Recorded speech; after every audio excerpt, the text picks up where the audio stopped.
So last time we talked about some basics of statistical thermodynamics. And originally, when we learned from the classical thermodynamics, we categorized the systems into three different types, right? Isolated, closed, and open. And the variables that are going to define a system, for instance, in the isolated case, those are the number of the particles, the size of the particles, of the container, which is the volume, and also the internal energy. So in the case of isolated system, this internal energy U is a fixed value. But when we're dealing with closed system, which means that the system can exchange heat with outside or with the surrounding, this internal energy is no longer a good quantity to describe the energy distribution of the system. For instance, when we talk about closed system, typically we want to make sure that this system is in contact with, for instance, a heat bath or a larger system, or much larger system, such that you can define a quantity so-called temperature. And remember that when we have this quantity, temperature, it means that this system has some certain distribution in terms of energy. So you have a bunch of particles, and if these bunch of particles, this system is in contact with a thermostat or a larger, let's say, heat bath, then when these two systems they reach a thermal equilibrium, then we know that the temperature is the same. And under that circumstances, the particles in that closed system will have a certain energy distribution, right? And we know that it's the Boltzmann distribution. So for today, we're going to focus on the closed system and how we derive the so-called canonical ensemble, or how to describe canonical ensemble. And to review this again, for isolated system, typically you're dealing with just a bunch of particles. They are confined in this adiabatic container. So there's no heat exchange. Therefore, the particles are confined here, and they have a certain internal energy U. Okay, so this is a fixed value. Or you can say, in this isolated case, the Hamiltonian of these particles, which is the sum of kinetic energies, let us assume that this is an ideal gas system such that there's no potential energy term, so only the kinetic energy. And this is the same as internal energy. So in the case of isolated system or microcanonical ensemble, this is a well-defined value. Okay, this is a well-defined value. However, when you're dealing with closed system, for instance, if your system is typically, let's say, in contact with a larger quantity, a larger entity, this is, let's say, the heat bath. And this is the system that you want to talk about. This is the closed system. In fact, you can have heat exchange, right? You can have heat coming into the system or flowing out of the system. Therefore, in this case, the Hamiltonian is not a well-defined value. Or you can say the internal energy is not a well-defined value in this case. So for a closed system, the internal energy is actually an ensemble average. Okay? This internal energy U is the ensemble average of Hamiltonian. When we write this, it means that it's the average, or you can say ensemble average.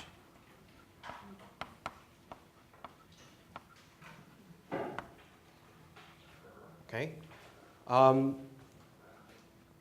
It means that this, although this is, the ensemble average of Hamiltonian is this value u, but it is possible that this Hamiltonian is either greater or less than this average value u.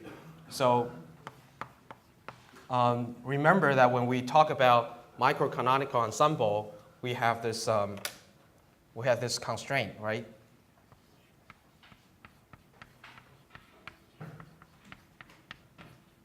When we talk about microcanonical ensemble, we say that the Hamiltonian is really well confined within this range. However, that's not the case for canonical ensemble or a closed system, because the Hamiltonian can be all kinds of values.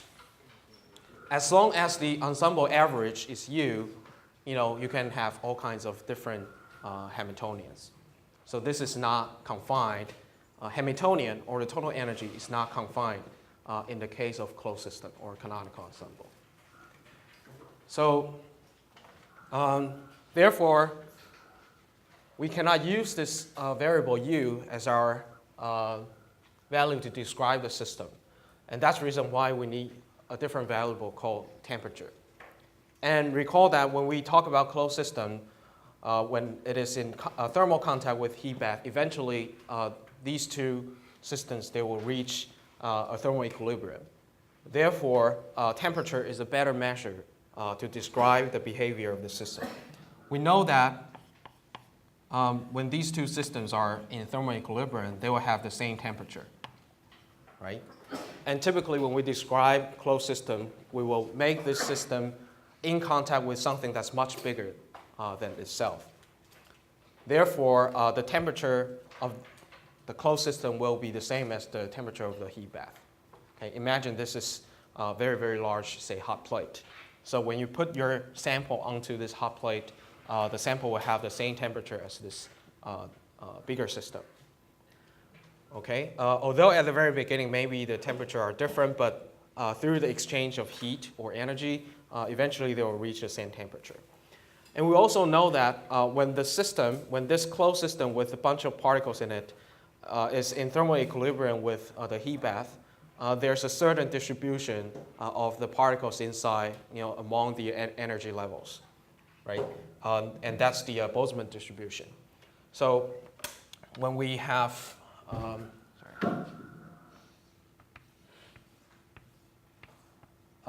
if the temperature is fixed, this is for the closed system. We know that those particles, they will have some certain distribution among the energy levels. And typically, it's an exponential decay, or you can say increase, depending on which way we're going. And when the energy is becoming higher and higher, you know that the occupied particles for that certain energy level will become less and less. And we know that this is proportional to, let's say, minus h kBT or something like this. So we know this is a Boltzmann distribution. Right? And actually, we derived this before using the trick that we learned in Chapter 4. But right now, we're going to use a different way to prove that through the math of statistical thermodynamics. And recall that from last time, we know that for microcanonical ensemble isolated system, there's a function called the probability density function, and that describes the probability density that a certain state will occur, right? And we write that function.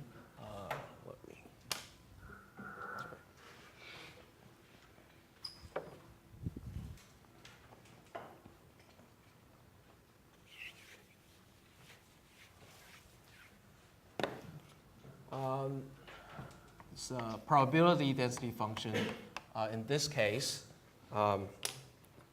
is rho mc, and we know that it's a function of particle coordinates and the particle momentum. The MC here stands for microcanonical ensemble. And for the canonical ensemble, we also have a rho C corresponds to it, and later we'll see how to derive that.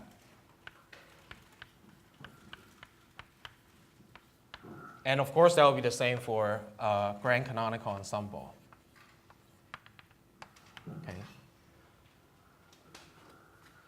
If you don't want to write these down, take notes on this. It's okay because we have have summarized all these things in the PDF file. And last time we derived this one. Actually, we derived this before the first midterm exam. And for isolated system, this is very boring. The probability density function is simply a constant, right? This is simply, let's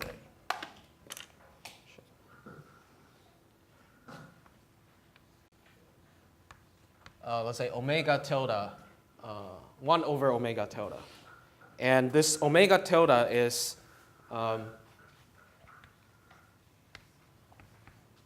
the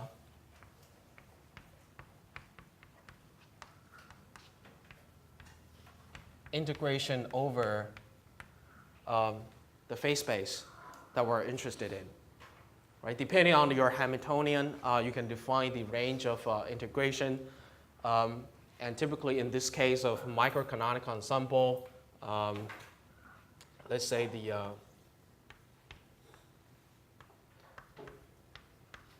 Qi, Pi, I mean the coordinates, the span of this phase space is simply a sphere or a shell. And this corresponds to what I just mentioned earlier, that the Hamiltonian is well confined with this range because we have a well-defined internal energy. So the radius of this sphere is defined by the so-called internal energy or the Hamiltonian of the system. Okay? And when we're calculating the phase space area, we're actually calculating this shaded region, or you can say the volume, depending on the dimension. And this thing is the calculation of the volume of the sphere. And therefore, if you want to define the, say, the probability, for instance, we want to figure out the probability of the state occurring in this region. Let's say this region is defined by, say, a certain area called A tilde. Then we know that the probability for these states to be happened is this area over the total area. Right? Does that make sense? So imagine that this is something that you want to throw your let's say, arrow onto, and if your arrow lands on this region, then let's say this you'll count this as an event to be happened, and therefore, if you want to calculate the probability, it will be this area divided by the total area of this shaded region. Okay, so this is how you calculate, let's say, the probability. And of course, to do that, you'll see a very similar expression.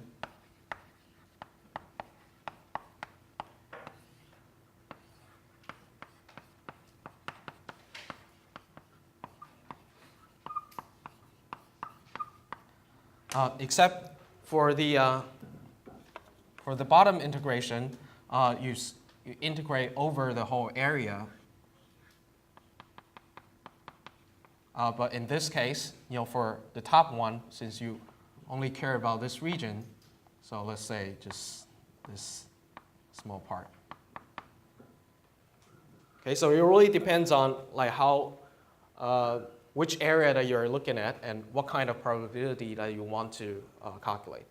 And of course, if you want to figure out the probability of this whole region, if you plug in omega tilde here, this will just be 1, right? So this is the definition of probability, okay?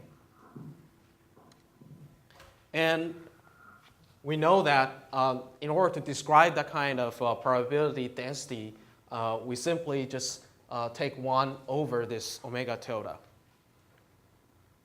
right? And this is a constant because we know that this, after integration, this is simply a constant. This is not a variable in terms of, this will be related to, of course, the number of the particles in the system, volume, and your internal energy. But once you do the integration, this is a fixed number. Okay, this is a fixed number. So once, for instance, a problem tells you the numbers of the particles, the size, the volume, and also the internal energy, this number is fixed. Therefore, you can calculate the probability density function. Okay, this is simply a constant as well. So this is also a constant.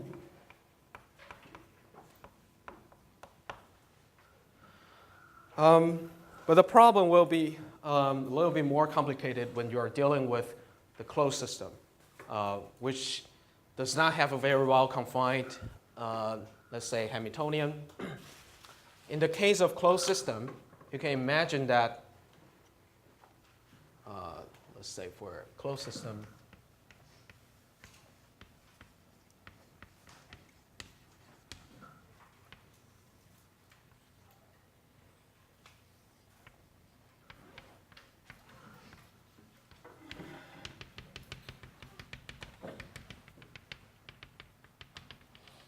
okay, imagine that these distribution of the states, they have a very smeared distribution, so it's not very well confined, although there are some certain distribution. And of course, we know that eventually that corresponds to a Boltzmann distribution.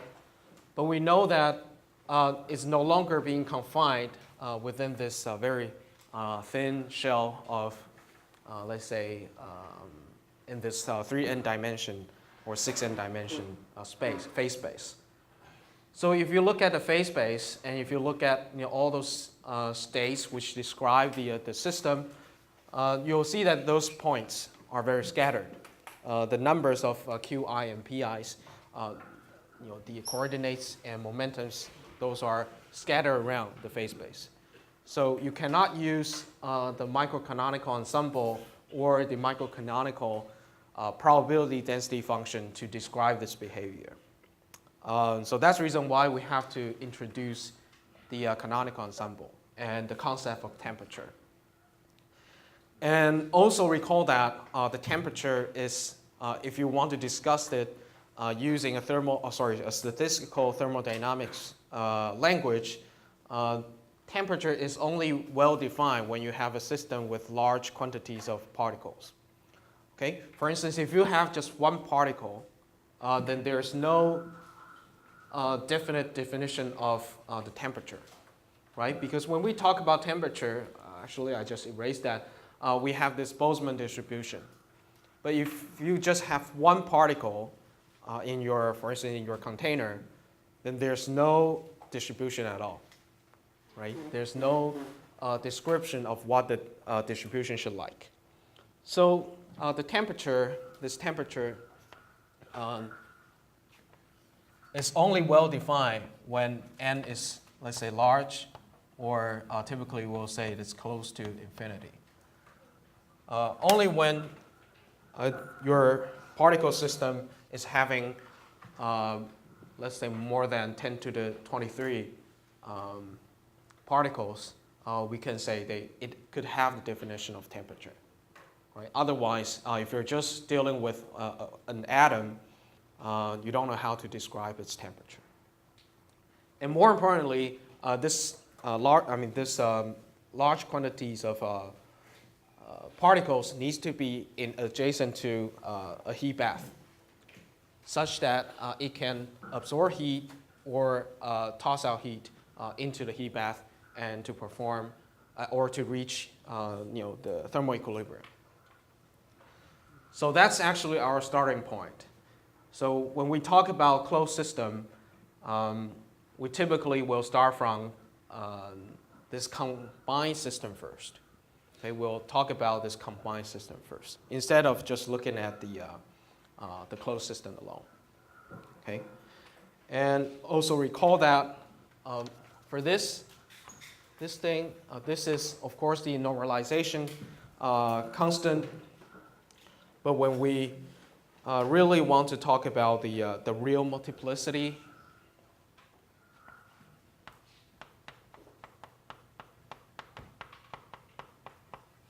for the microcanonical ensemble, it is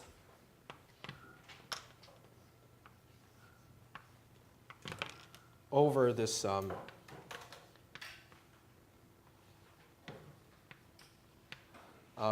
Gibbs paradox correction term, and also this quantum correction term, such that this is dimensionless. I think I mentioned this at the very end of last week. So only when you divide this normalization factor, or this constant, by a n factorial and also h to the 3n, this can be used to calculate entropy, right? Once you have this, you should be able to use this multiplicity to calculate entropy, which is this thing. And again, we went through this before the first midterm when we talk about ideal gas. But in fact, later we'll see that it is better to describe a system of ideal gas using the closed system. Because if you have if you discuss the ideal gas using a closed system, later you can derive the partition function and also the Helmholtz free energy of the ideal gas. And later on, when you want to derive some thermodynamic quantities, for instance, also the entropy, or some maybe the internal energy of the system, it's much easier to calculate, to start from Helmholtz free energy as well as the partition function. It's much easier than just starting from calculating calculating this one. That's what we did at the beginning of this semester. Okay, so this is for the microcanonical ensemble, and for canonical ensemble, like I mentioned earlier, the distribution is more complicated. Therefore, we typically want to start from a system that is with a heat bath. Okay. And so, if you have problem reading this, the handout has been uploaded onto the SEBA, and I'm going to go through some of the sections, but not all of them. Okay, but not all of them. So for a closed system, again, we don't know the energy distribution. However, if you consider these two together, they can be viewed as an isolated system, right? Because if you have a closed system here, and if it's in contact with a very large heat bath, and this is the closed system that we're interested in.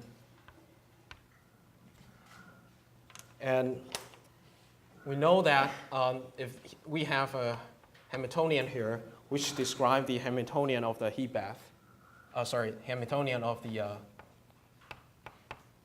closed system, then we also have the Hamiltonian of the heat bath over here.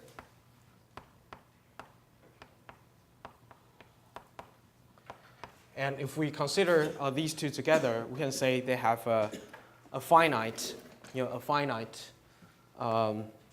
well-defined internal energy. Because if you consider these two together,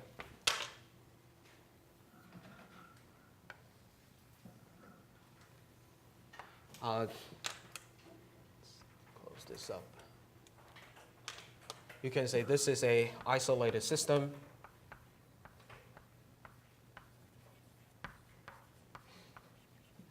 Because although you can exchange heat or energy between these two systems, but the total energy is still the same due to the conservation of energy, right? So the Hamiltonian here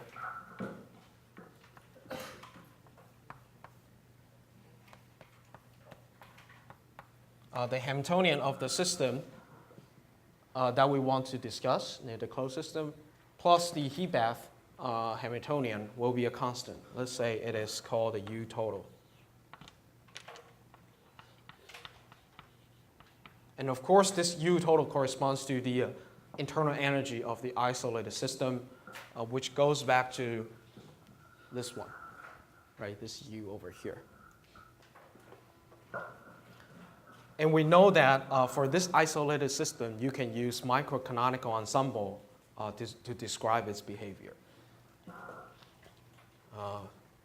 Let's say here, the isolated system can be described by the microcanonical ensemble PDF, probability density function. Okay? So if we have this assumption, and also note that the Hamiltonian of the heat bath is close to the total internal energy, and these two quantities are much greater than the Hamiltonian of the closed system. Okay, so these are some assumptions that we're going to make, and so later we can make some, to do some mathematical trick.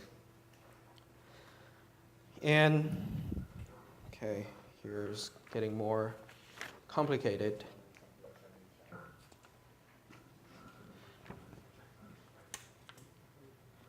So we know that to describe this whole isolated system,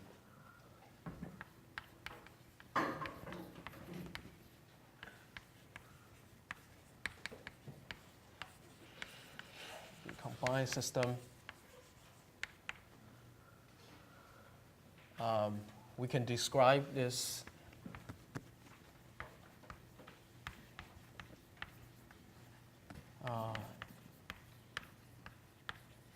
behavior with microcanonical ensemble.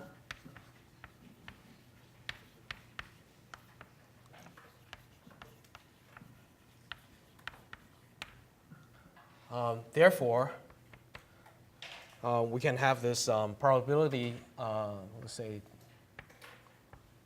density function. But the coordinates that we have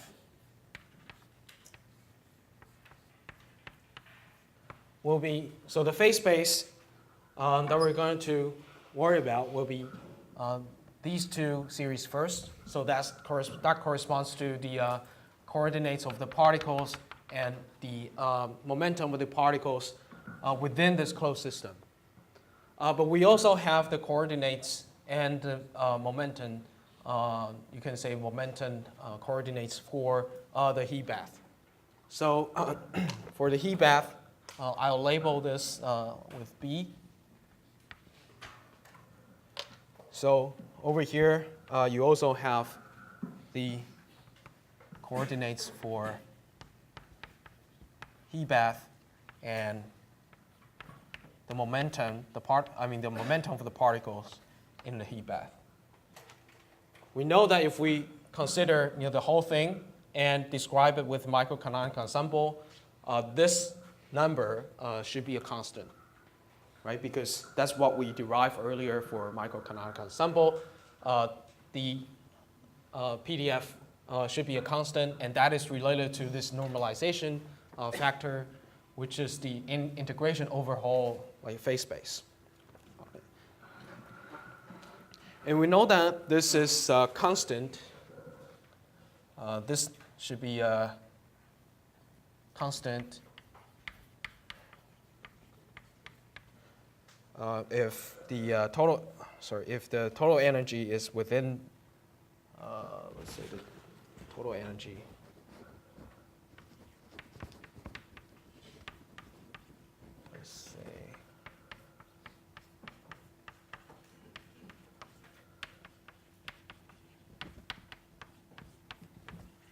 So you'll see that it is exactly the same as what we wrote down for the microcanonical ensemble in the previous case over there. Otherwise, it will be 0.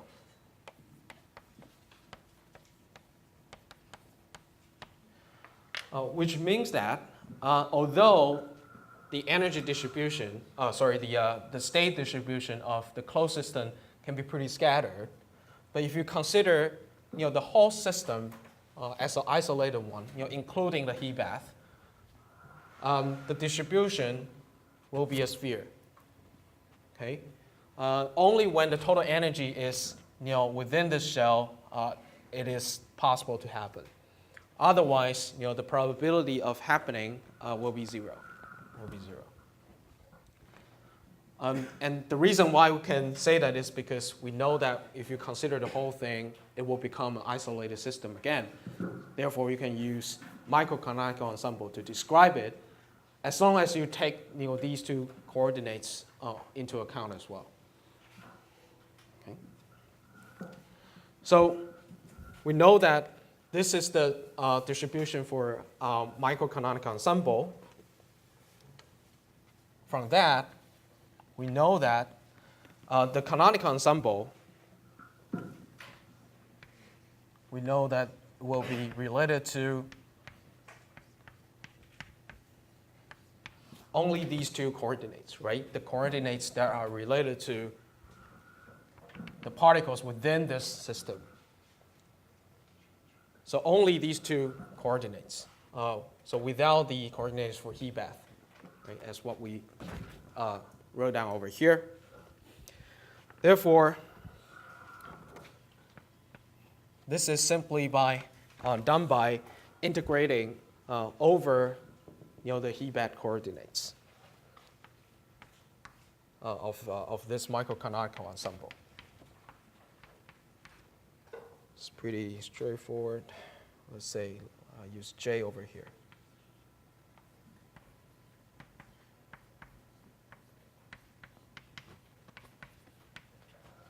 And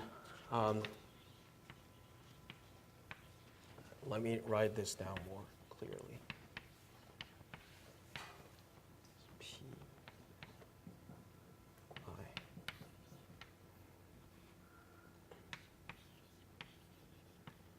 B.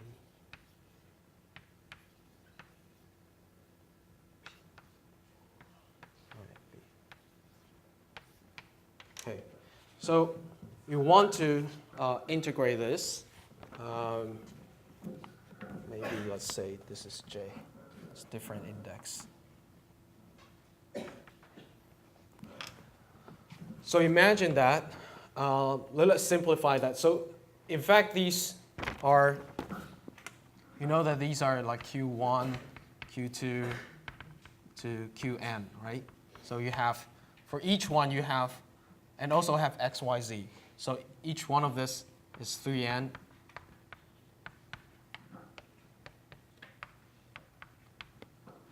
And if we integrate this microcanonical ensemble with respect to the coordinates of the particles in the heat bath, then we're left with just the variables which describe the behaviors of particles in the closed system, which means that we want to eliminate the contribution from these two coordinates. Or you can say we want to integrate over the phase space of the particles in the heat bath. So the canonical ensemble is essentially the same as integrating this microcanonical ensemble over the phase space of the heat bath. Right? And we know that this is a constant. Okay, this is a constant. So eventually, we know that this is a constant.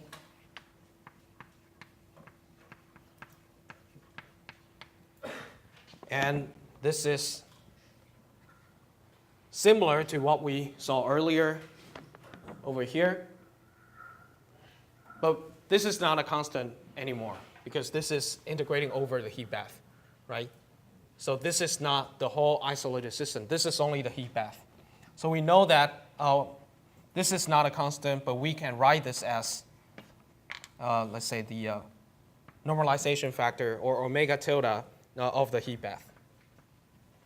Let's say omega tilde B.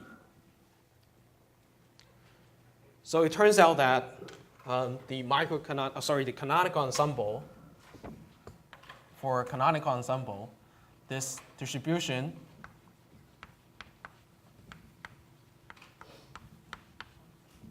is some constant, actually the microcanonical ensemble probability distribution function, let's say just a constant times the normalization factor or omega tilde for the heat bath.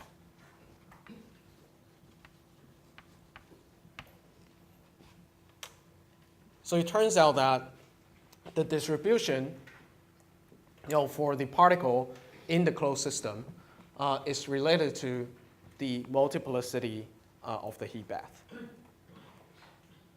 So this is the concept of, let's say, closed system.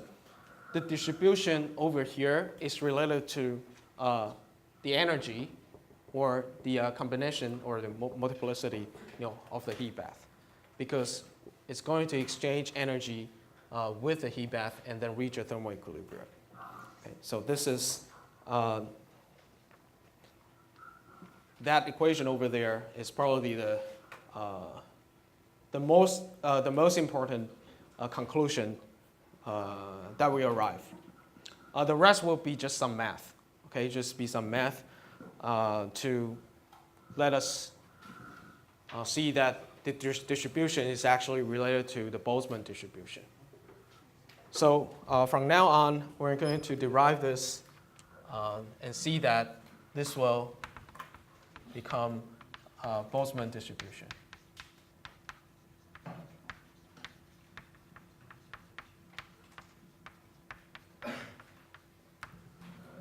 So the goal is that we already know this. And we want to see that it is related to the Boltzmann distribution, which means that this is proportional to, for example, exponential minus h over kBt. And the h here is the Hamiltonian of the closed system, which is this one. Okay, this one. Although right now here, it seems that we only have the information of the heat bath, right? This omega tilde is that for the heat bath. But eventually we'll see that it is related to the Hamiltonian of the closed system. So we're back to just the closed system. And the heat bath factor is gone eventually.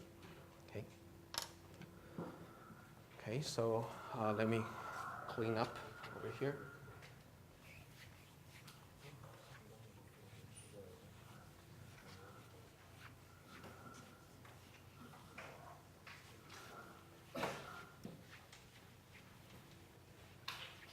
So again, one of the most important assumption here is that the heat bath has a much greater energy while compared to the closed system energy, or the H that we're going to talk about.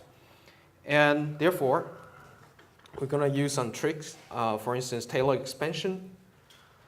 And let's say over here we have, okay, let me write that down. So rho C proportional to omega B. And this omega B is actually related to the Hamiltonian of the heat bath, right? And we know that the Hamiltonian of the heat bath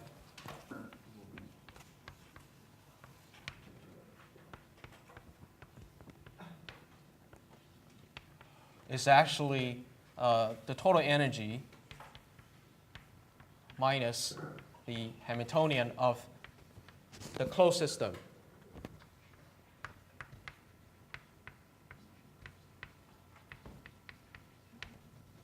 And we know that this is a constant. And it is much greater than h. So it means that we can use Taylor expansion to simplify this.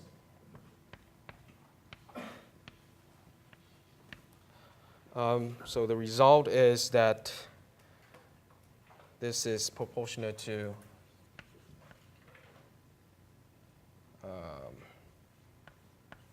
exponential the entropy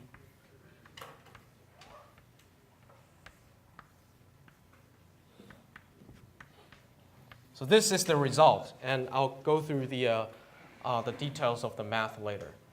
So the result is that here's KB.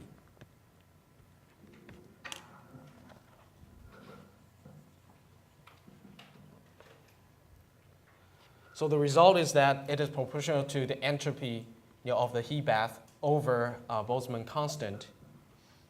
And therefore, if you plug in, this is actually related to constant times exponential minus h over k.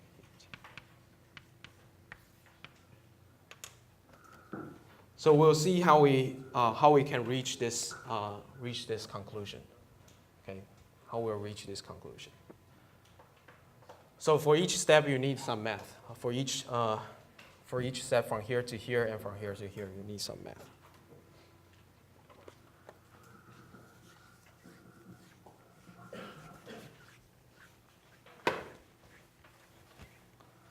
So the first thing that we want to do is to expand this thing.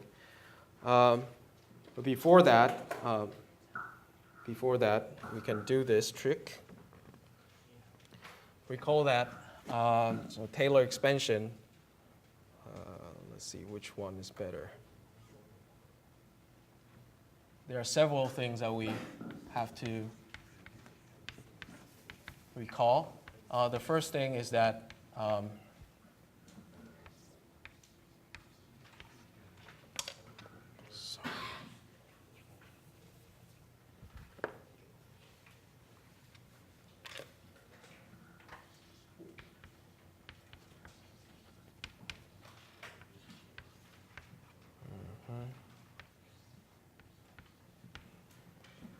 so the first thing is the entropy is Kb log omega b.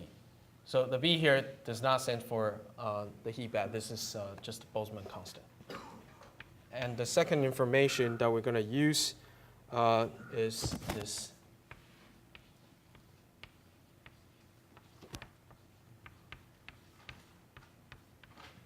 It's this one. So through classical thermodynamics, we know that partial S, partial U is 1 over T. Okay, it's 1 over T. So this is how we connect the temperature to the expression over here. Because first of all, we know that omega b is related to the entropy through this one. Okay, and then we also know that the entropy is related to the temperature through this equation. Therefore, that's the reason why we have a temperature over here. Okay, that's how we get from there to here. And the third one is related to Taylor expansion.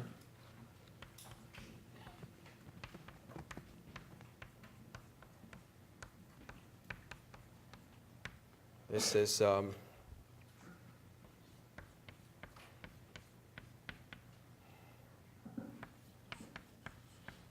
if we want to expand the function of x as on a certain point around a certain point x0,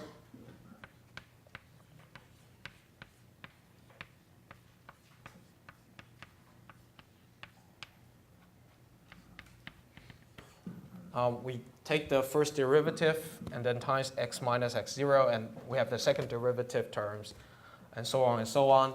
But for x is not far away from x0, we can say we just keep the first term, right? We just need the first approximation then we need to keep this term only. And so if you do this to this entropy as a function of the energy, internal energy of heat bath, this will be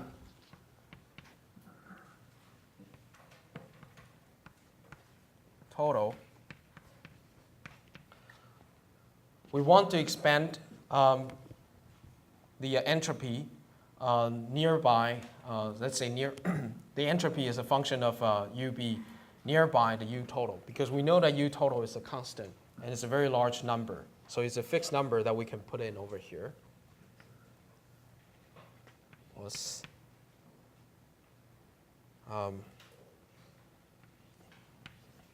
say partial SB, partial UB, and then UB minus U total.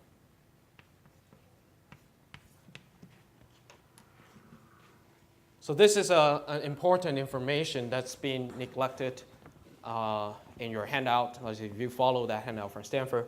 So it doesn't have this piece of information, but I think this is very important because if you forget about Taylor expansion, then you don't know how to reach this step.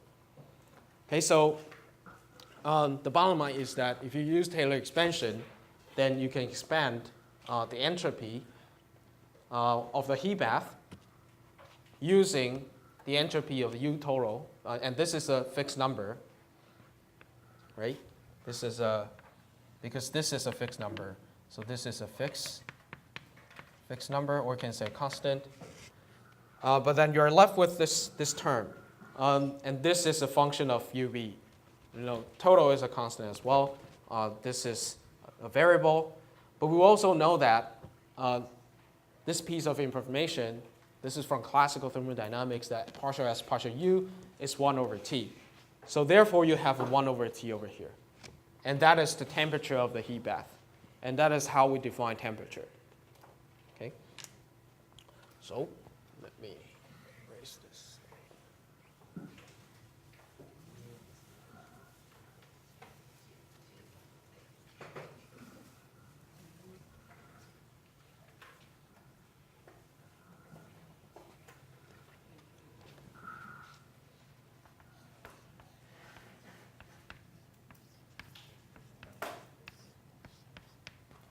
Recall that U total is much greater than UB, so this is actually a smaller number minus a greater number.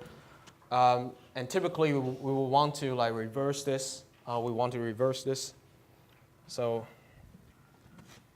this is B U total minus partial S partial UB U total minus UB. Okay, and you'll rarely see that this thing is H. This is the Hamiltonian of the closed system, right? The total energy minus the internal energy of the heat bath, which is the energy of the closed system that we want to talk about. Okay? And this is a constant.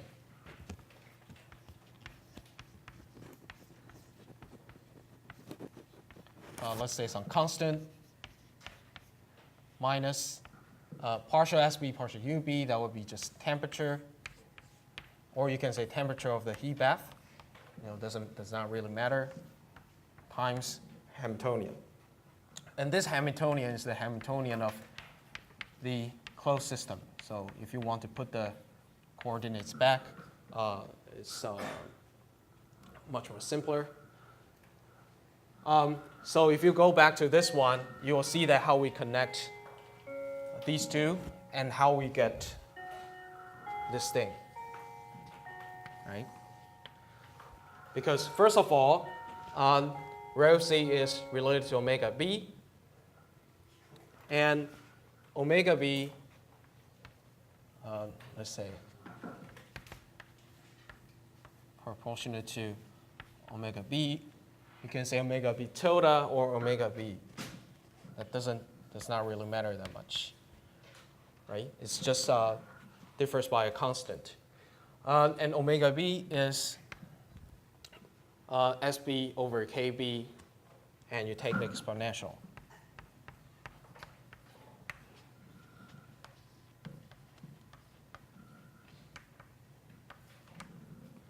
And we know that this entropy of the heat bath is actually constant minus this thing. Therefore, you can say this is a constant minus h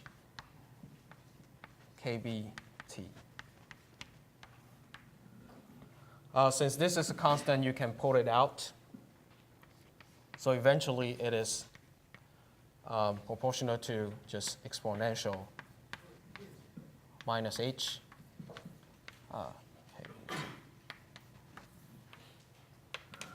And of course, we know that this is the Boltzmann distribution, right? This is the Boltzmann distribution.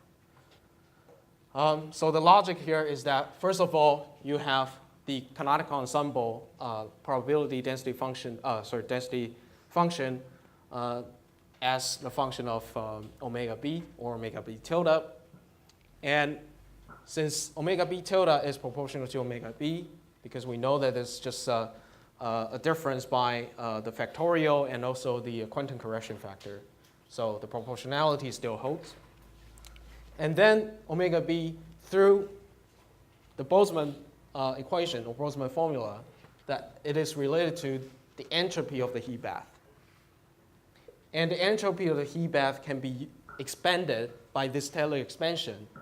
And then we also use the information from classical thermodynamics that it is related to temperature. So eventually you will have this expression. And once you plug in, then you can get the Boltzmann distribution. So this is how we get the canonical ensemble distribution function proportional to minus h over kBt in the exponential part. Okay, so I'll stop over here and we'll continue later. So eventually, okay, so there's one remark that I want to talk about. So here we have that, you'll see that right over here we switch to using capital U and capital B over here instead of using HB, and it is because we have an assumption that the energy of the heat bath is much greater than that for the closed system. So we know that this is U total. But in fact, you can also write this as UB, or let's say UB over here. Because this energy term is much greater than that for this H. Or you can say the fluctuation of H is great while comparing to H itself. But the energy exchange into Hamiltonian of the heat bath is very small while comparing to HB. So that's the reason why we can say this UB is approximately the same as HB. So over here, you'll see that the reason why here we switch to UB over here, or you can say this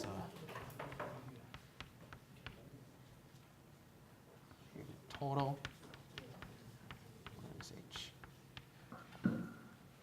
So this is this corresponds to the Hamiltonian of the heat bath. Okay, so at least right now we know that the Boltzmann distribution can be directly derived from statistical mechanics, or starting from microcanonical ensemble, and assume that the system, a closed system that is in contact with the heat bath, we use the same logic and some information related to classical thermodynamics. We can connect temperature to the distribution, And recall that from last time, we've seen that for microcanonical ensemble, if you still remember,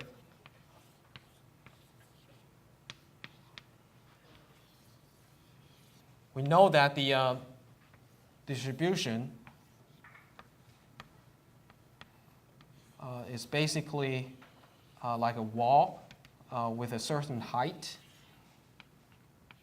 So if you view that, that shell from the top, from the side, you see something like this, and we know that the height is a constant with it, which is related to omega tilde inverse. Right? This is from last time. But if you're dealing with canonical ensemble, since we know that this is related to the Hamiltonian and the temperature, let's say the temperature is fixed, then you should see something like this because it's an exponential decay. And since it is, let us assume that it is still like symmetrical. So you'll see something like this.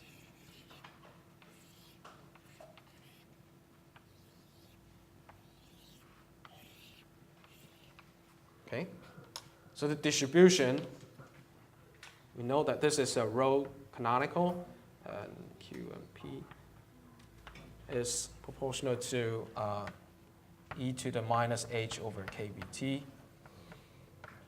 So depending on your Hamiltonian, like if the total energy is large, then you know that the probability will be low.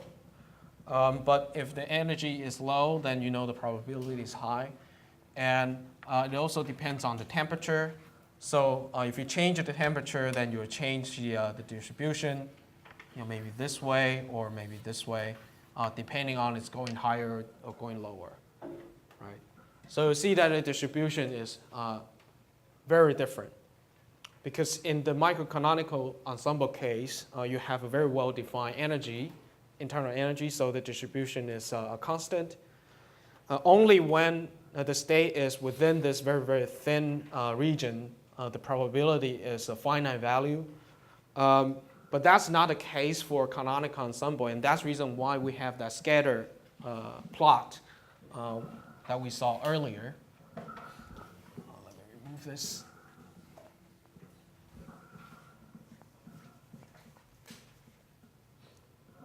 If you still remember, again, if you view from the top, this is just a thin shell, right? But in this case, in the canonical ensemble case, because like I mentioned earlier, the Hamiltonian can be all kinds of different values. So you can have all kinds of distribution. Although you can say you have a denser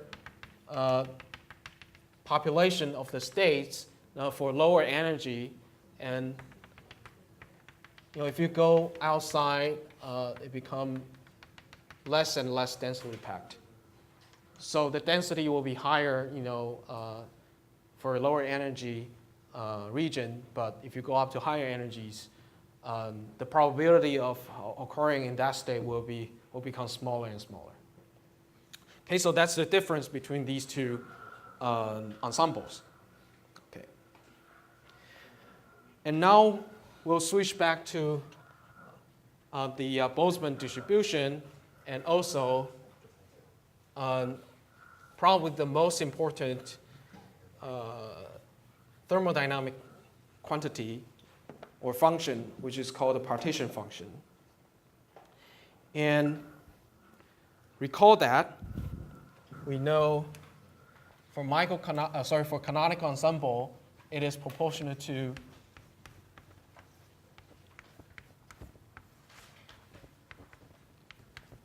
this.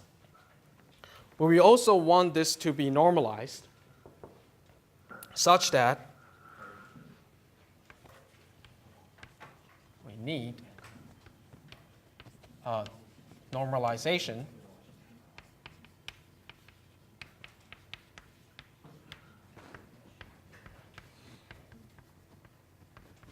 such that if you integrate over the phase space,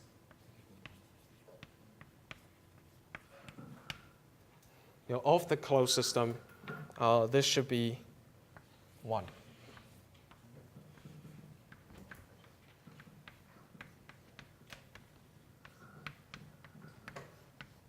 Right? So this is a very typical normalization condition. And of course, you can plug in the original microcanonical ensemble expression, and you'll see that it is indeed 1. But we want to express this using this exponential term. So let me also erase this. It turns out that it's very straightforward.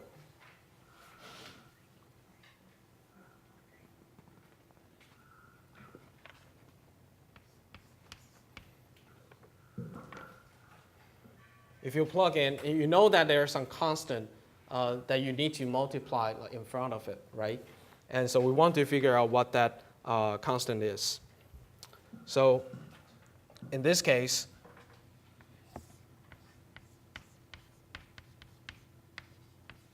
we define something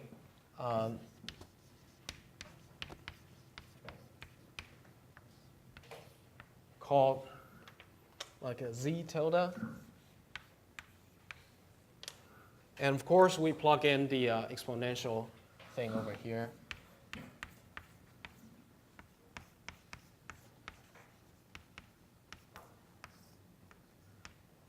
And we know this should be 1. And we know that this is just some constant. This is a constant.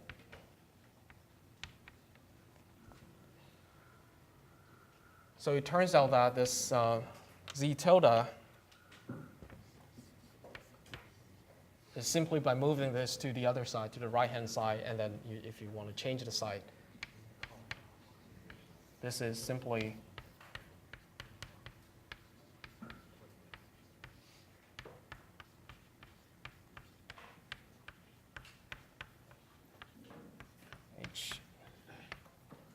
t. So this is a very useful function. Although right now it seems to be just a normalization factor.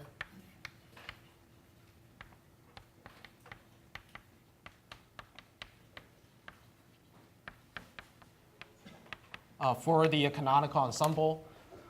But if you take the quantum correction and also the Gibbs paradox correction into account, this becomes the so-called partition function. And we've already seen partition function before in chapter 4 of Pascal's textbook. And to take, let's say, taking, again, this factor into account,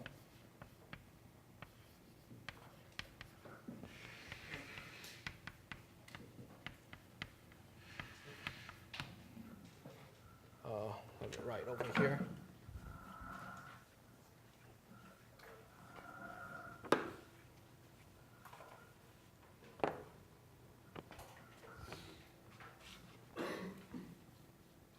This is, let's say, defined as z tilde over the correction factor. So this is called the partition function.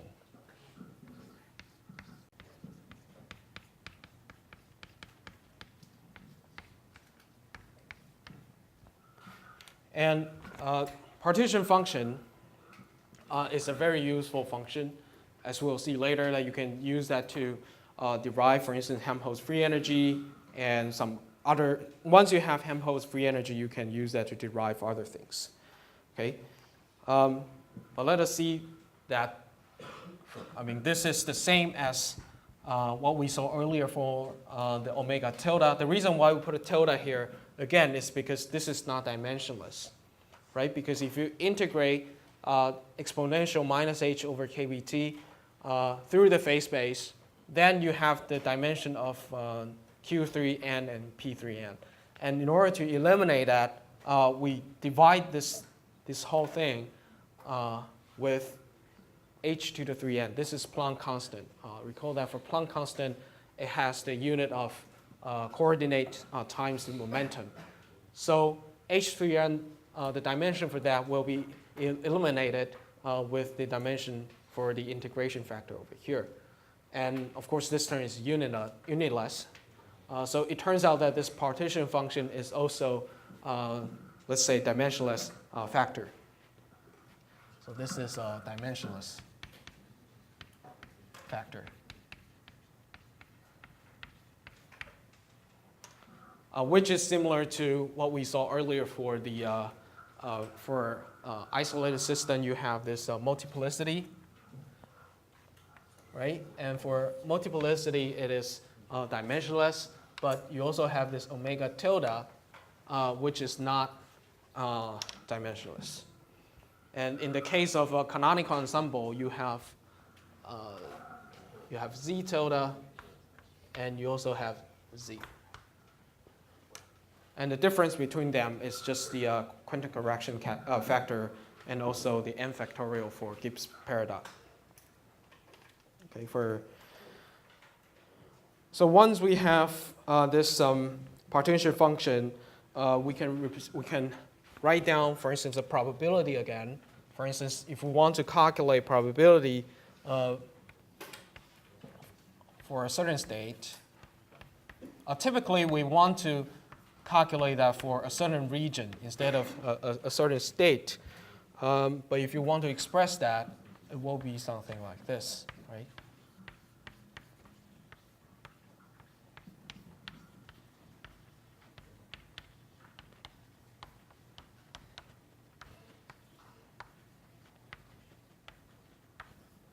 Okay, it will be something like this. So indeed, we know that the probability is proportional to the inverse, or proportional to minus h over kBt, but there's a normalization factor or dimensionless partition function in the denominator.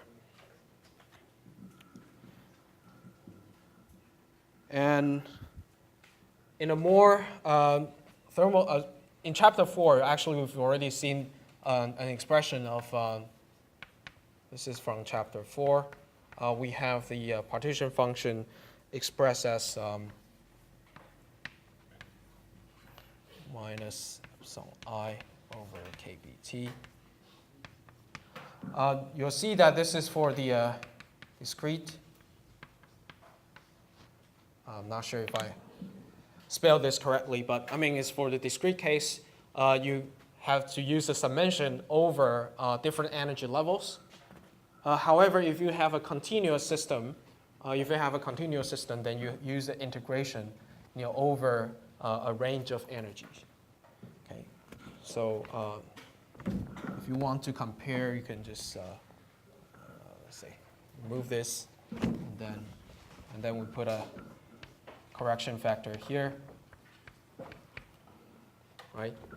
You'll see that this is the in the case of continuous case. This is an integration over phase space, but in the discrete case, you're using the summation over all energy levels.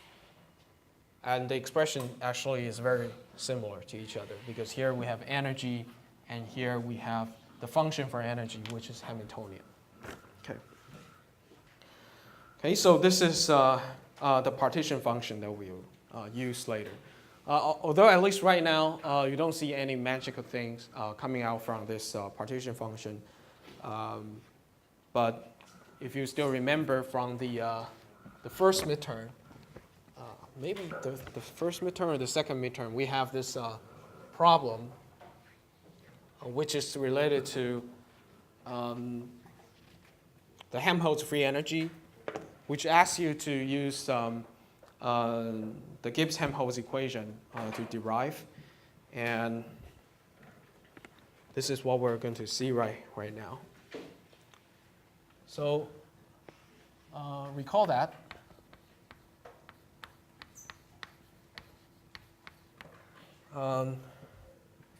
Let's say from the maybe maybe you say note.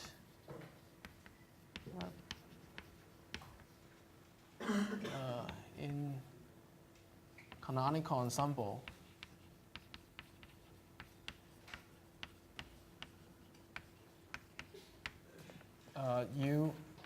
the internal energy is an ensemble average.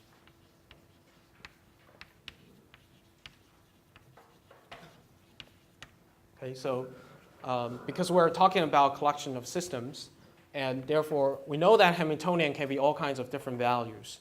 And so in order to calculate the internal energy, we have to average, all kinds of, to average it out through the all kinds of different combinations. Therefore, U in this case is the ensemble average of Hamiltonian. And when we write this down, it means that we have to do the integration. So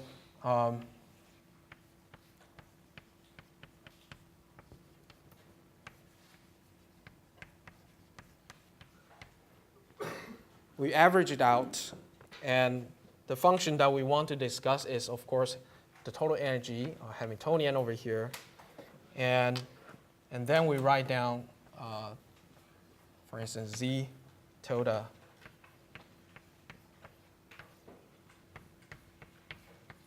over KBT. I'll recall that here we're using Z tilde instead of Z because this is the normalization factor. Okay, this is the normalization factor that we're going to use. So whenever you want to do ensemble average, you don't just directly put in the partition function. You use this normalization factor. But it turns out that if you write this down, this can be also written as, if you write this explicitly using this expression, let us remove this again. Let's say this Z tilde. If you plug this back in over here, you'll see that this is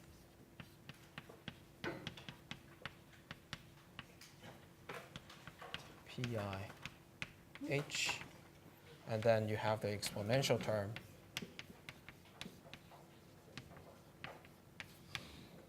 And at the bottom, you have a very similar thing, except that you don't have H over here.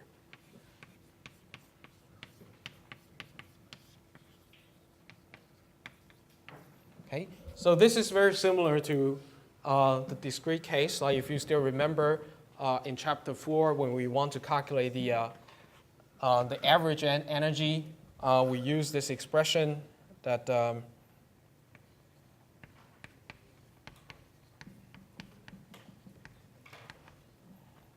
sum over, and then divided that by this normalization factor, right?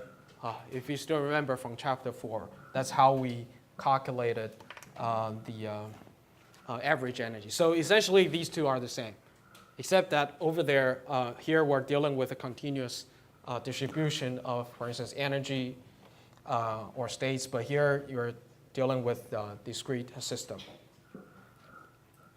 So once you have this, you can do some tricks. Again, let me write over here.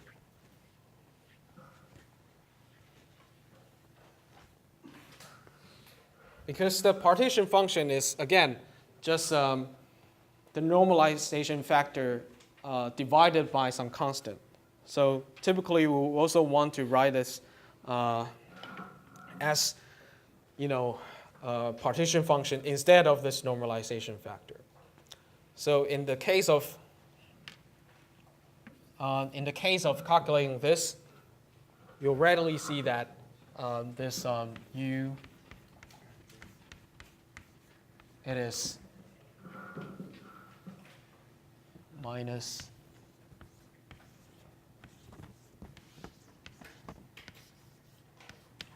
And the z here, we're using partition function instead of z tilde. It seems a little bit weird at this point, but you can try to derive that.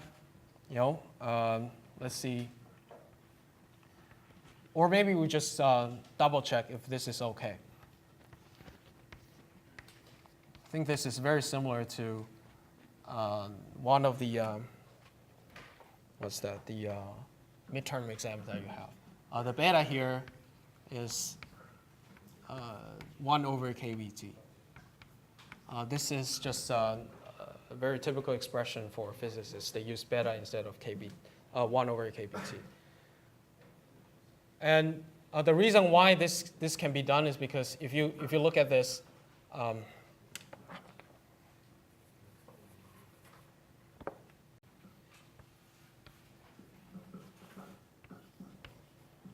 if we write this down, z is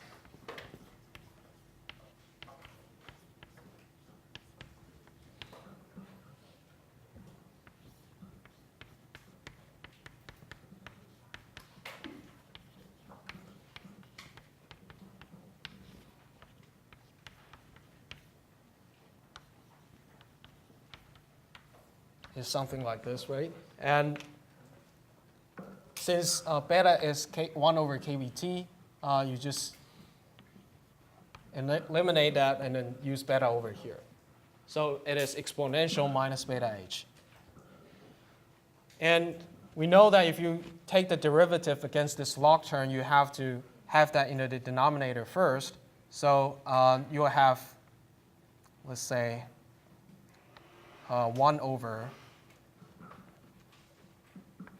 this whole thing.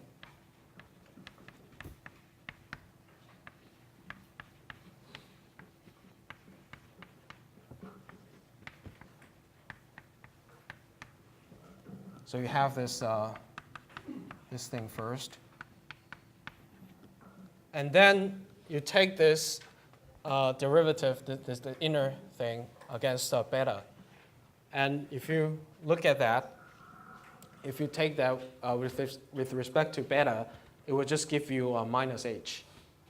Right? So you have essentially a minus h here. And then you write down the whole thing again. Right? Because this is just, let's say this is just an exponential term. So if you take that, it will just toss out a minus h over here. And then you write down the whole thing again. So I will just write it down over here.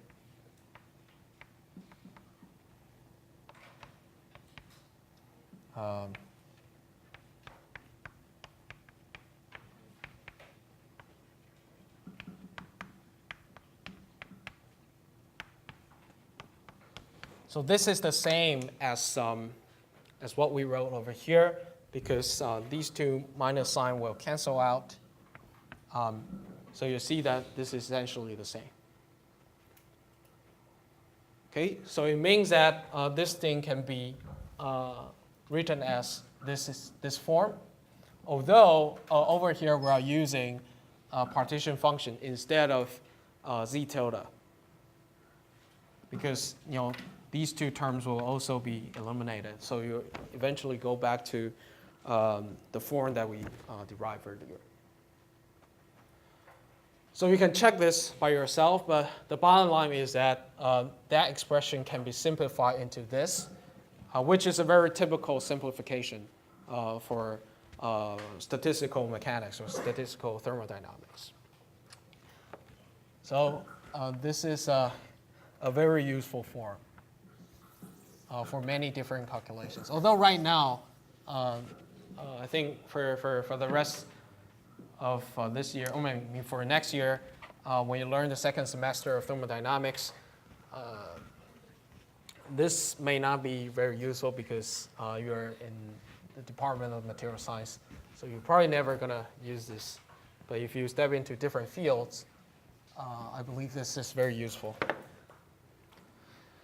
Okay, so if you remember from the second midterm, recall the Gibbs-Helmholtz equation. or the Gibbs-Helmholtz relation.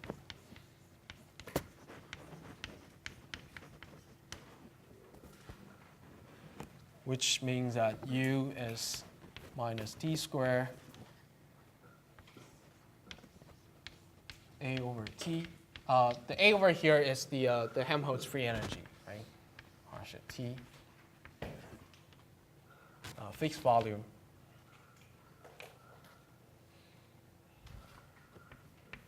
This is from the second midterm.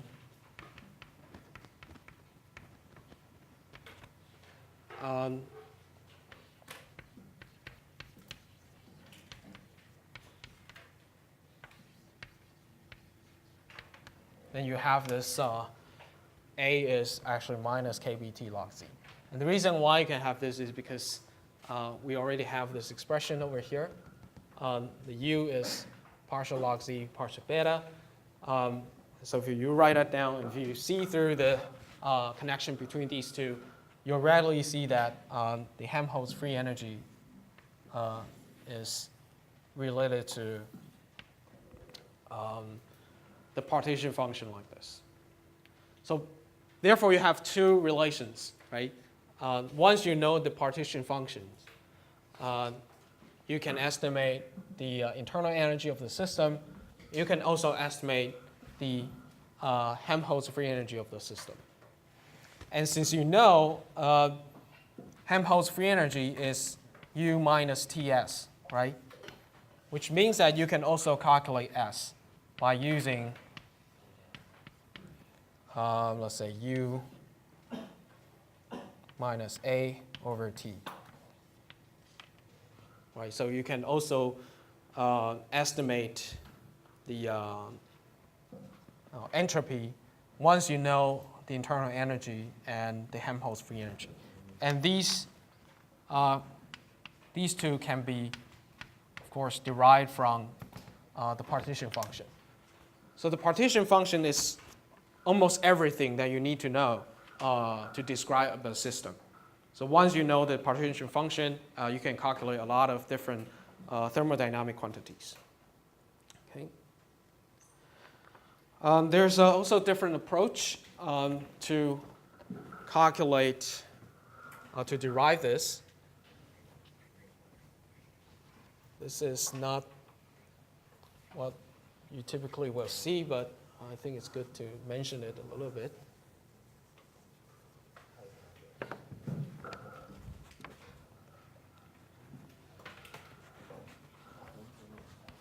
A different approach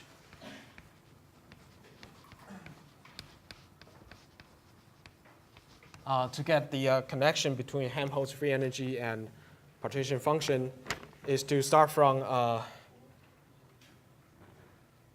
it's related to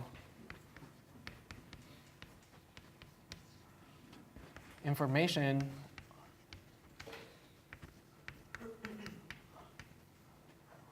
let's say information theory. The concept that we're going to use is the Shannon entropy.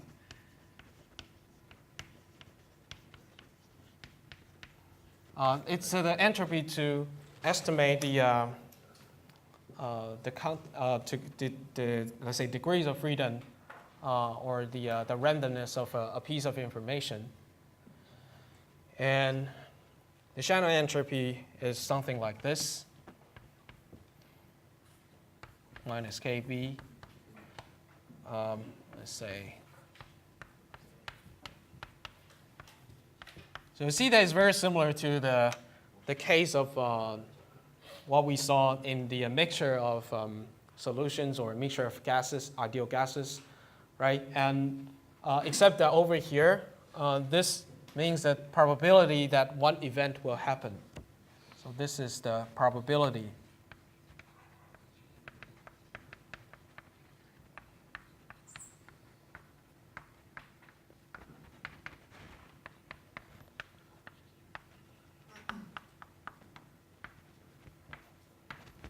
So for instance, if you're tossing a coin, right, then you know that the head will the head or the tail will be exactly 1/2 if you perform this for long enough. So over here, you will just plug in like a 0.5 over here and 0.5 over here. So then you can calculate the entropy for that kind of process for tossing coin. So I won't go into details of the definition, but this is how he defined the entropy for information. So if you do that, because we already know how to calculate probability, right? Which is related, I just erased that, but it is related to this exponential term. And if you do that, you can do this by yourself. It turns out to be something like this.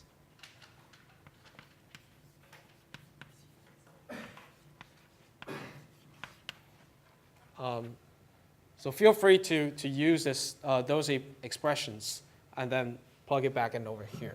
And later you'll see this kind of expression. And from that, then of course, you can have that A is minus KBT log C. Because A is U minus TS. So once you have these information, then you can also derive the Helmholtz free energy of a particular system. So it means that the information theory is connected to also the statistical thermodynamics. So you can use some thermodynamic quantities to describe an event. And the starting point will always be this Shannon entropy of the, which is related to the probability of some certain events. Okay, so that's just some side notes. So what we're going to do next is to show that this is really useful in terms of describing a certain system. And the example that we will see, of course, will be the ideal gas.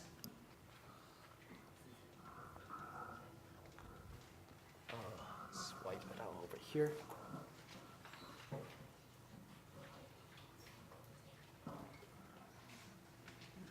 So again, the most important information over here are,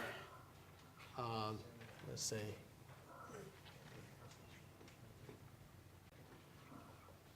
this piece.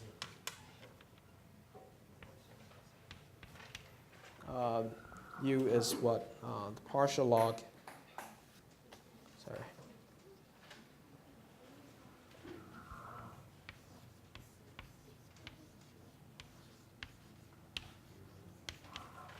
So these two things are important if you want to calculate internal energy and Helmholtz free energy. And let us look at the case of an ideal gas.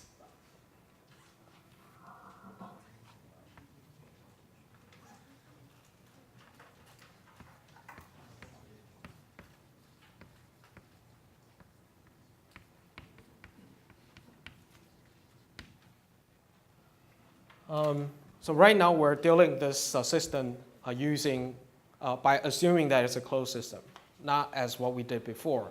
Actually, when we did this earlier this semester, we treated the system as an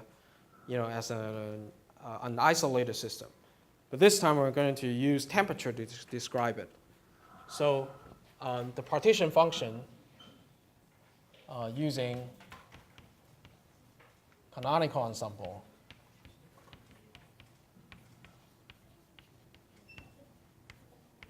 we know that the partition function of that ideal gas is,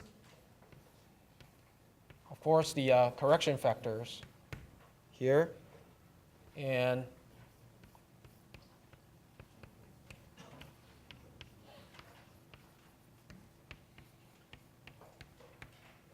we have the exponential term.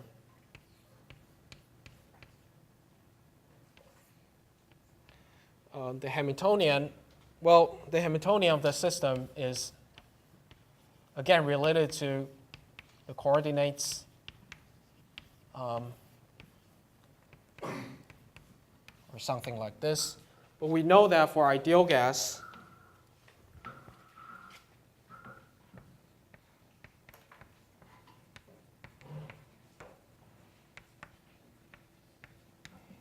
this Hamiltonian is only a function of PIs, right?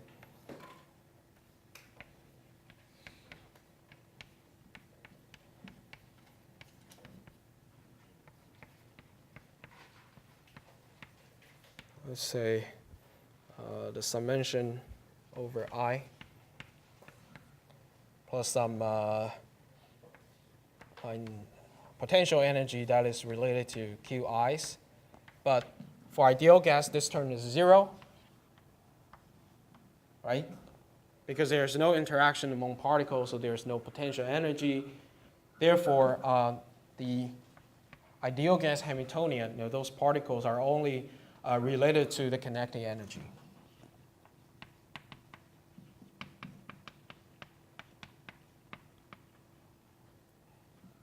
So this will make the problem much simpler.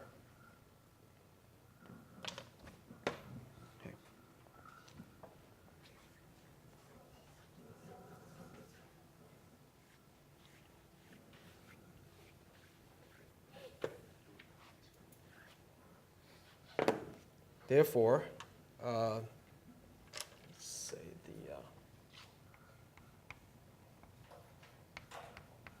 the partition function again is just, I don't want to write these things again. You can write those down.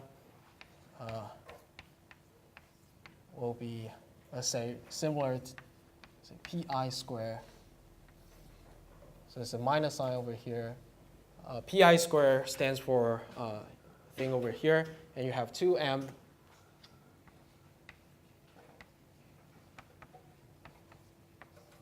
dt. Okay, and also note that over here we don't have the contribution from dqi because the function, the Hamiltonian, is not related to the coordinates terms like QIs. So we don't have to worry about that. But we still have to integrate it over these coordinates, right? So if you still remember that will give us, let's say, let's keep the dpi over here. And the integration over dqi's will give us, if I remember correctly, it is Vn, right?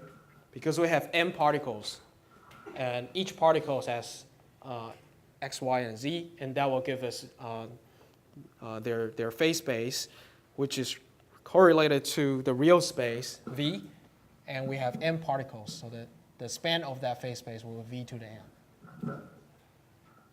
And we've already seen this before when we talk about the microcanonical ensemble approach. So right now what we're going to worry about is the rest of this, how to calculate this integration. This integral is actually not that difficult. And we know that actually for momentum, it will start from minus infinity to infinity. So what we're trying to do is actually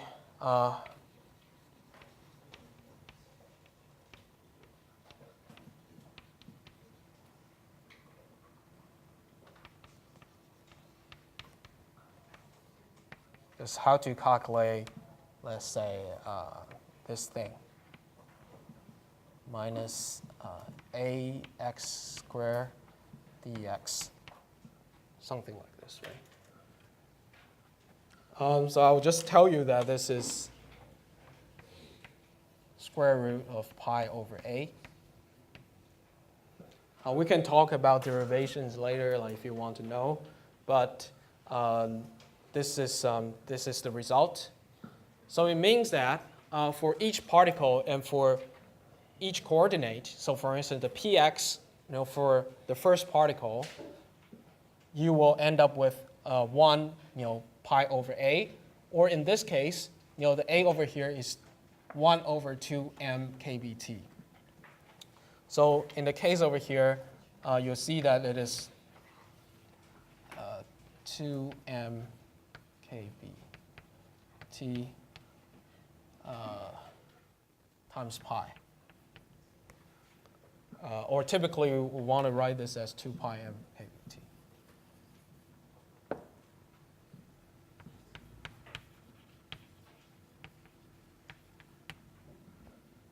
So for each particle and for each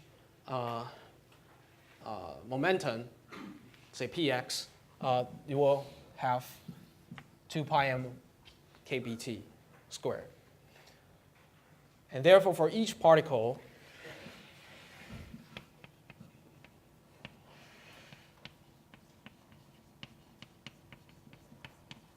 since you have px, py, and pz, so 3 dimension,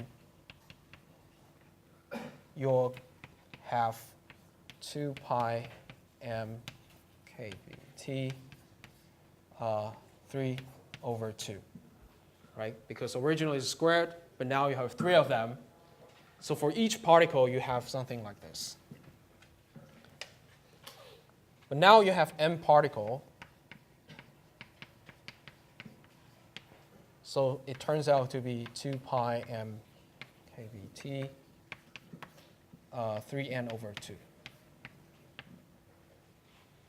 Okay, so this thing turns out to be 2 pi m kBt 3n over 2.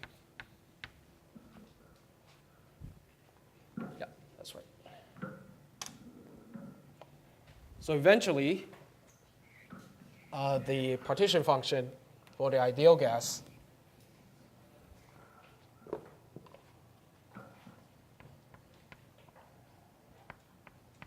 is v to the n,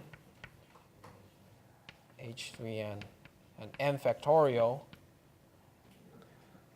And then you have 2 pi m kBt 3n over 2. And in fact, this is all you need in order to calculate different kinds of things. For instance, now you can write down Helmholtz free energy very easily, right? It's just minus kBt log this thing. And then if you want to calculate the internal energy, then you just plug in this and then take it back. We can do this actually now to see what will happen. I believe that it will be simple. I never tried this before, but I think it should be very simple because you have a log here. And if you take the derivative, typically it means that it will become a very simple expression. So, but of course we already know the result, right? We've seen this several times. So we want to show that, of course we want to show that U is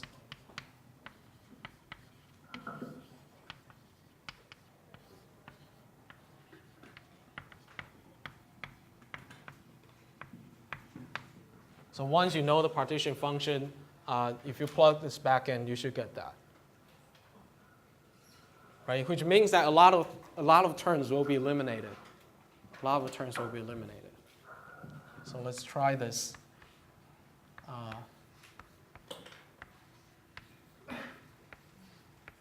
So this will be simply you keep the minus sign. You have 1 over z, and you have partial z. Partial beta. And perhaps this is the best way to write this as, if you remove this, and since this is 1 over beta, right? So it is beta minus 1. So if you move this out, it will just be beta minus 3n over 2. The rest are just constant. Okay, the rest are just constants. They are not related to beta at all. So you can write just minus 1 over z over here, and partial z, partial beta, partial z, partial beta. So you get minus 3n over 2. And then the whole thing, the whole thing over here, and then this is, you plug this, you move this back here, and then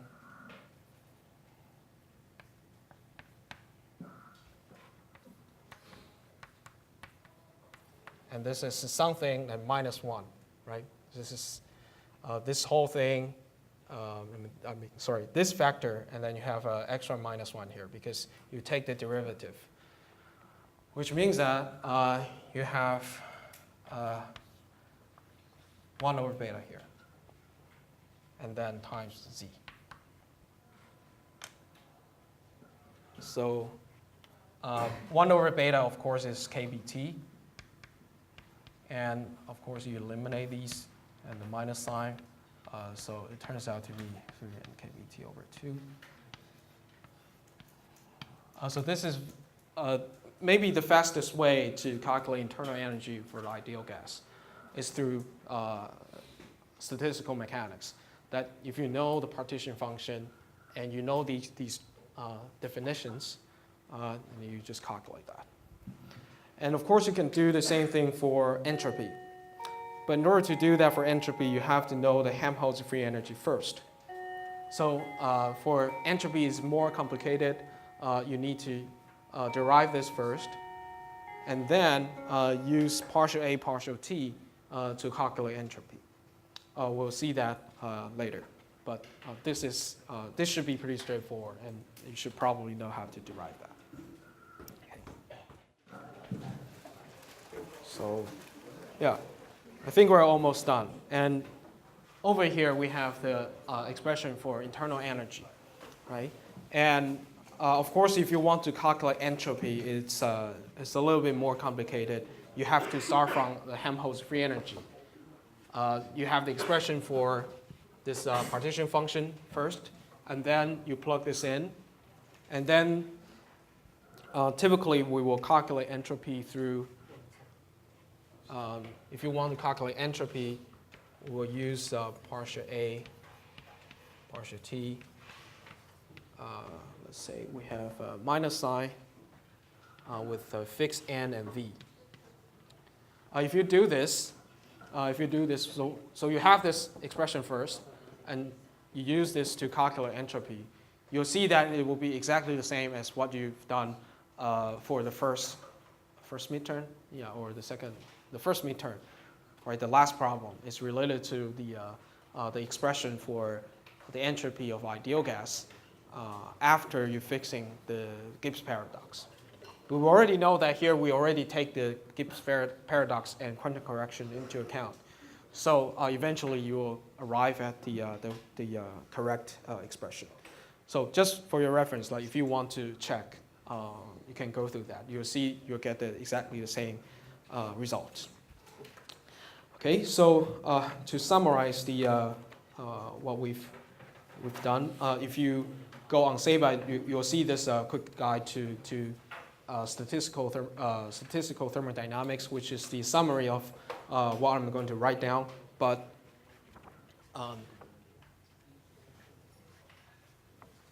since the PDF is more well typed, so you can, if you don't want to write it down, it's okay. You can just refer to that. And we've already seen that the variables, ensembles, and the distribution function will be something like that. And recall that for microcanonical ensemble, it's a constant, 1 over this normalization factor. And for canonical ensemble, again, it's similar, except that we're having this partition function. This is not partition function, but z tilde. And then we have this exponential term, which is related to the Hamiltonian of the system. And for grand canonical ensemble, although we're not going to talk about that, but just for your reference, we have a different, let's say a different normalization factor. And it is also related to the chemical potential. And that will define how many particles will there be in your system. Okay? And the next thing, we have this normalization factor.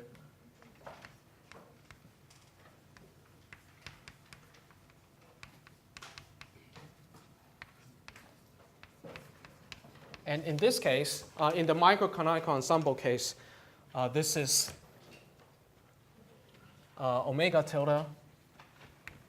And we know that this is a constant, and it is the integration over this, there's no quantum correction here. So it is just the integration over this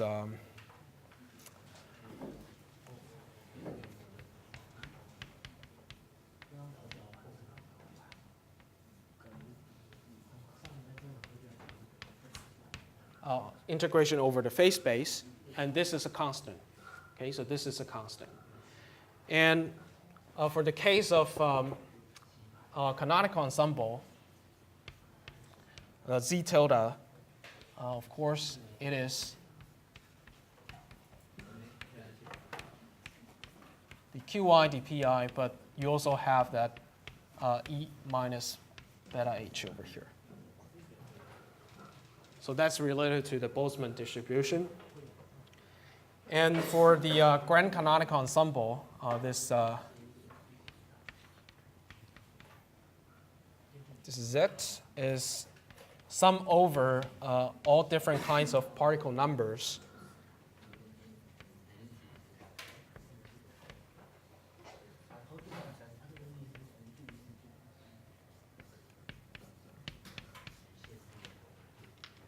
Okay.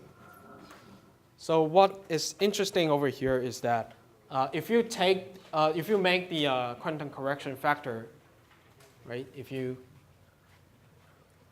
divide this by, let's say, n factorial h3n, this will become the multiplicity, right? This will become multiplicity. So, in a sense, that here we should have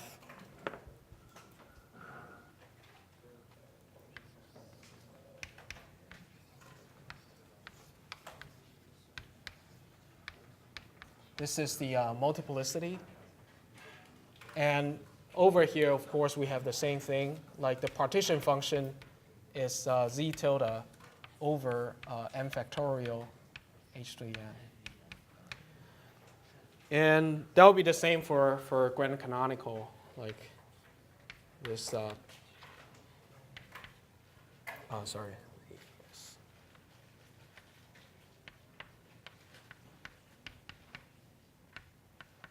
So after you make the correction, this is multiplicity.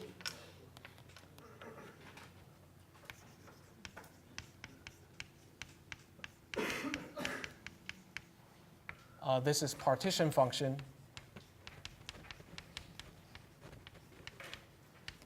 This is called so-called the grand partition function.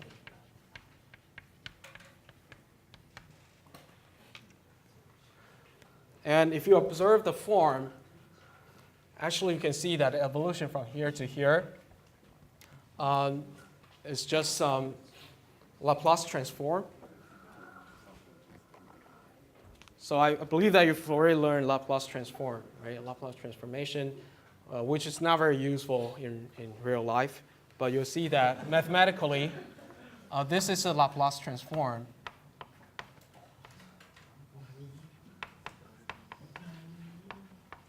So it's very beautifully connected to each other. Like if you want to switch from microcanonical ensemble to canonical ensemble, you just do a Laplace transform, right, with respect to the Hamiltonian. Right? If you still remember, Laplace transform is something like this. Right? If you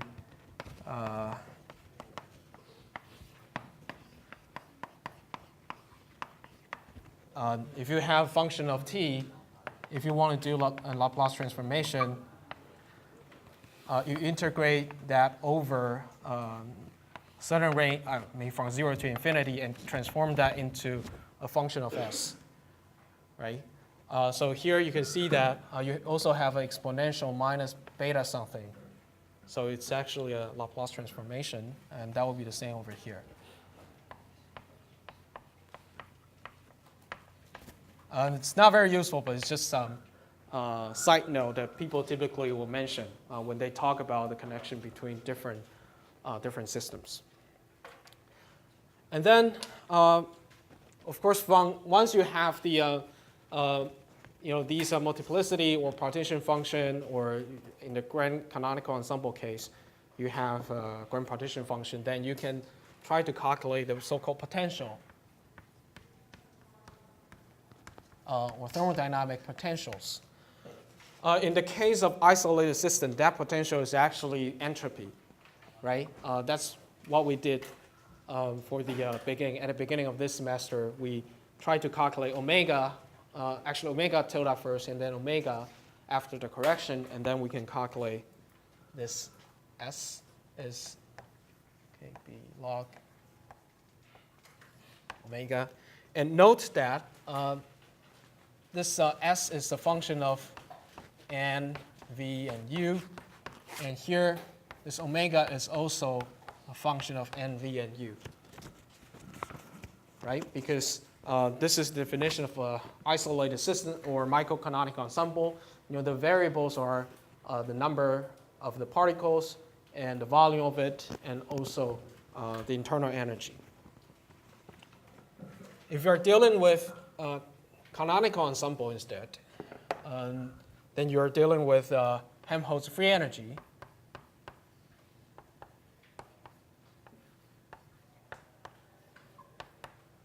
And this is a function of n, v, and t.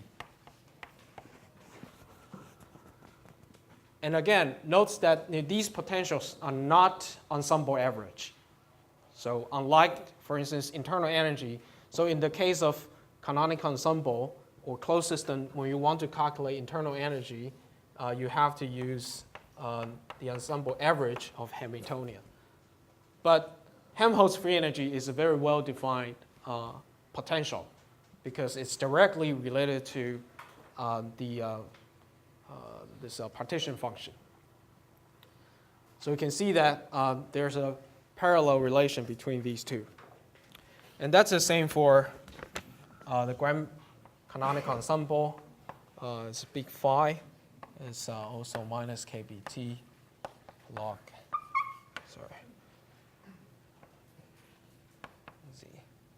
mu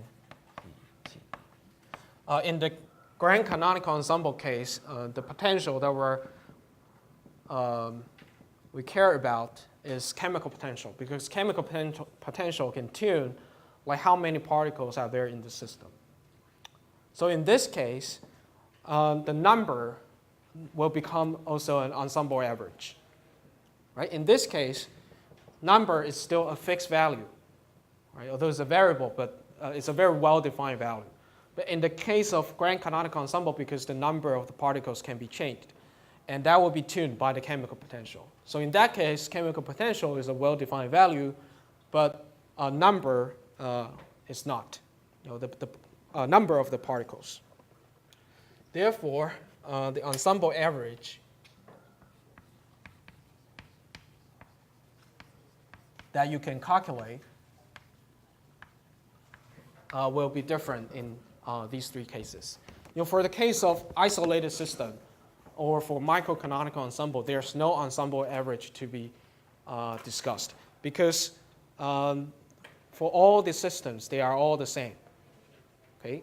Because it is a very well-defined, it has a very well-defined internal energy. So there's no ensemble average.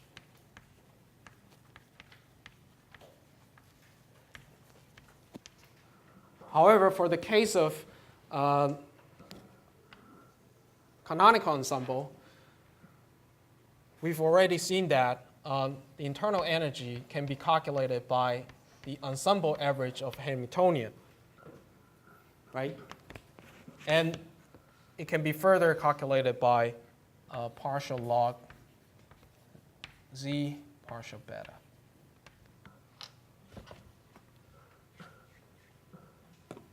And in this case, we fix the volume and also the number. Okay, we fix a volume and also the number. And in the case of grand canonical ensemble, we want to calculate the number. And the number in this case is an ensemble average.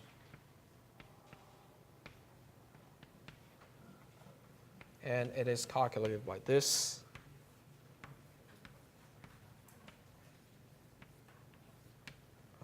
Partial mu, as you expected. And right now, the fixing constants will be volume and temperature. Because now number is a variable, and it can only be defined by chemical potential. So if you want to find the ensemble average, or in some sense, you can say this is the expectation value. Expectation.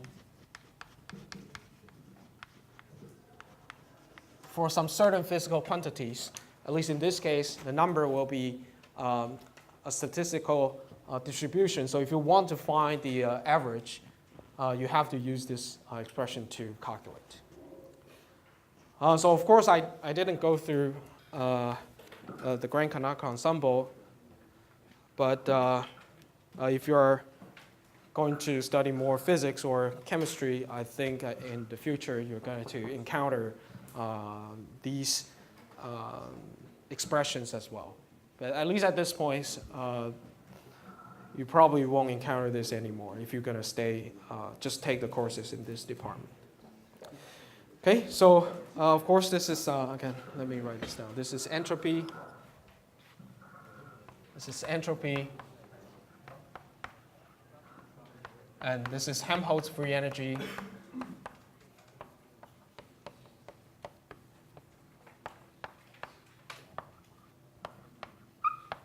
And the last one is grand potential.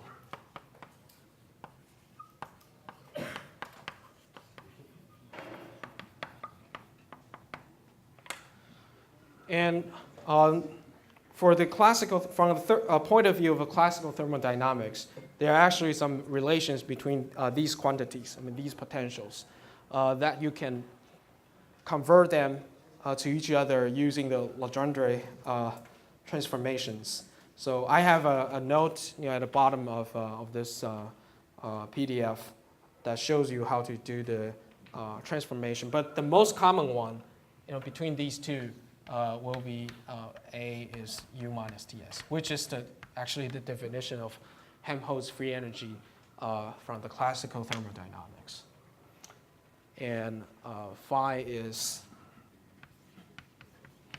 A minus mu n. Yeah. So you can see that it is related to, for instance, T, and you have n over here, and that's the reason why I have T over here instead and n over here instead. So these things are very parallel to each other. So I think it's better that if you understand this at this point. So I think that's the end of this semester, and we'll stop over here.